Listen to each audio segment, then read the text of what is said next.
Next week will be the last week before September. We'll be gone for 7 weeks, the longest period of recess in 50 or 60 years in the United States Senate, while we recess for the conventions and for the August period when we spend time with our families.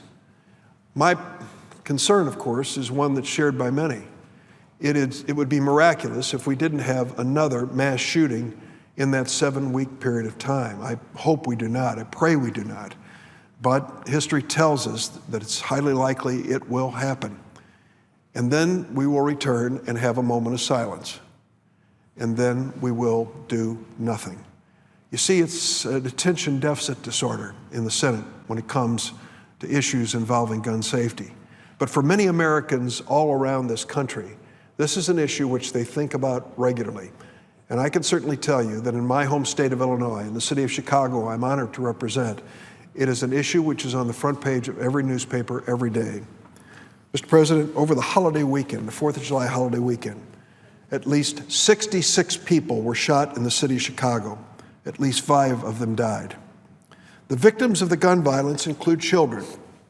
A 5-year-old girl and her 8-year-old cousin shot and wounded while playing with sparklers on the 4th of July. An 11-year-old boy hit in the arm. A 15-year-old boy shot in the chest while he was coming out of a store. These shootings took place despite a surge in police presence and thousands of additional officers over the weekend. Sadly, it's not rare to see a weekend like this in Chicago, marked by dozens of shootings. The weekend before last, at least 58 people were shot in Chicago, 7 of them fatally. Memorial Day weekend, 69 people shot in Chicago, 7 of them fatally. So last week I visited the 11th Police District on the west side of Chicago. The 11th is the Harrison District. It's one of the most violent in the city. More than 270 people have been shot in the Harrison Police District this year. I met with the commander, Chicago Police Deputy Chief James Jones, as well as other officers in the district. We had a long talk about the violence and drug sales taking place on the streets in that district. We talked about so many different challenges, the lack of economic opportunity in that area, gang activity. They showed me a map which looked like a map of Europe with all of the different countries. In this case, all of the different gangs that controlled a few blocks here or a larger section there. We talked about the lack of trust and cooperation between citizens and law enforcement. And we talked about the overwhelming number of children and young adults who have either been the victims of violent trauma or who have directly witnessed it. Solving any of these challenges is difficult, but we need to do all we can to reduce the devastating level of gun violence and to save lives. We can't wait for the next mass murder. The most immediate problem in the Harrison District and the city of Chicago is that it's far too easy for dangerous people to get their hands on guns. So many of the shootings that kill and injure people in Chicago are preventable. They never would have happened if our laws did a better job of keeping guns out of the hands of dangerous people. The Alcohol, Tobacco, and Firearms Division of the federal government did a survey of the crime guns that were confiscated in the deadliest sections of Chicago. 40% of those guns were purchased at gun shows in northern Indiana where there's no background check. The thugs and gang leaders literally open the trunks of their car and fill them with firearms in northern Chicago and take a half-an-hour trip back in the city and sell them at night in the neighborhoods and alleys. That's the reality. No background check. We can close that loophole. Will it end gun violence? Of course not. Will it make it more difficult for those who have no business to own guns to get them? Yes. And why shouldn't we do it? We cannot allow this to continue. We need to stand up to the gun lobby and their allies in Congress who block common sense gun reforms that are supported by 90% of the American people. Let's be honest. Reforms like requiring universal background check and keeping guns out of the hands of suspected terrorists are no-brainers. The only reason these reforms get tied up and dropped in Congress is that the politicians in Washington are afraid to death of the gun lobby.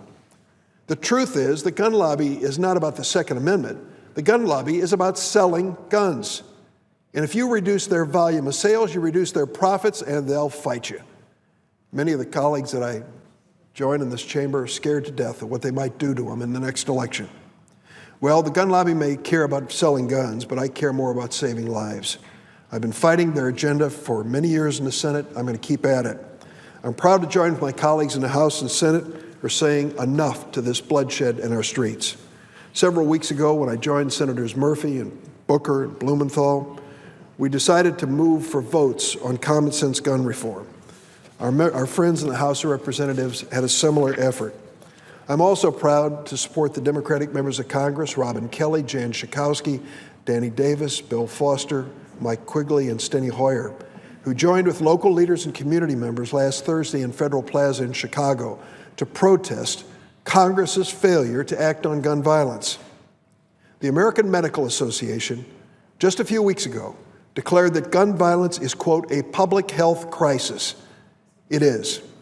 Each year, more than 32,000 Americans are killed by guns, 80,000 are injured. On the average, 297 Americans are shot every day, and 91 die. The daily toll of gun homicides, suicides, assaults, and accidental shootings is devastating, and our nation suffers from mass shootings on a daily basis.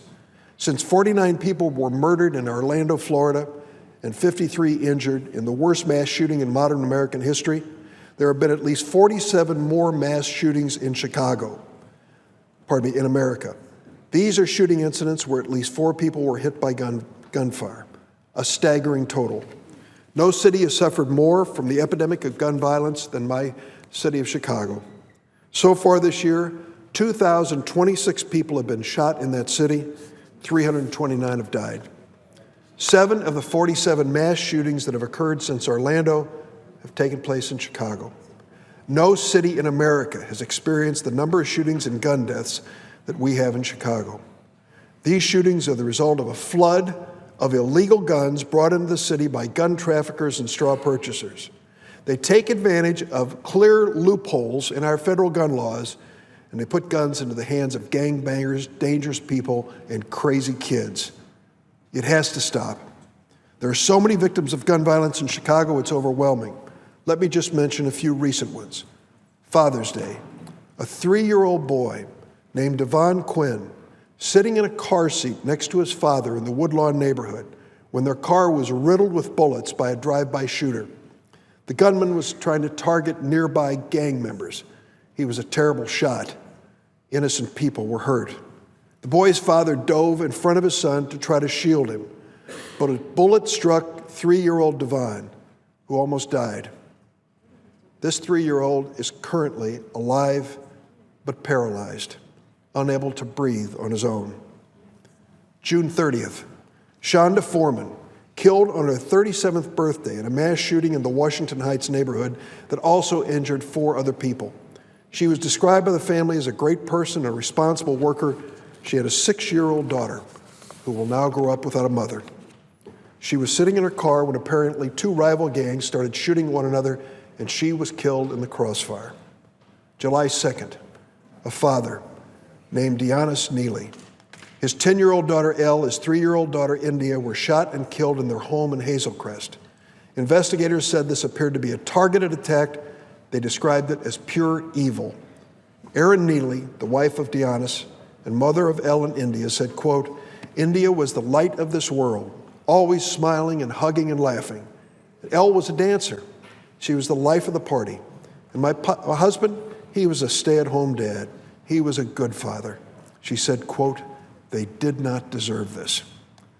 I'm going to keep these shooting victims and families in my thoughts and prayers. But thoughts and prayers and moments of silence are not enough. Lawmakers have a responsibility to do everything in their power to protect innocent Americans from being shot and killed in their homes, their cars, and their neighborhoods. We can't allow this to continue. I'm going to join my allies in Congress to try to stop it with real gun reform. I'm going to focus my attention on the problem that just won't go away. My colleagues who think that if they just wait long enough, we'll forget this issue are just plain wrong. I'm not going to quit. We need the American people to stand with us. If they will help us in speaking out for common sense reform, we can finally beat the gun lobby, stop putting guns in the hands of people who have no business owning them, and saving lives across America.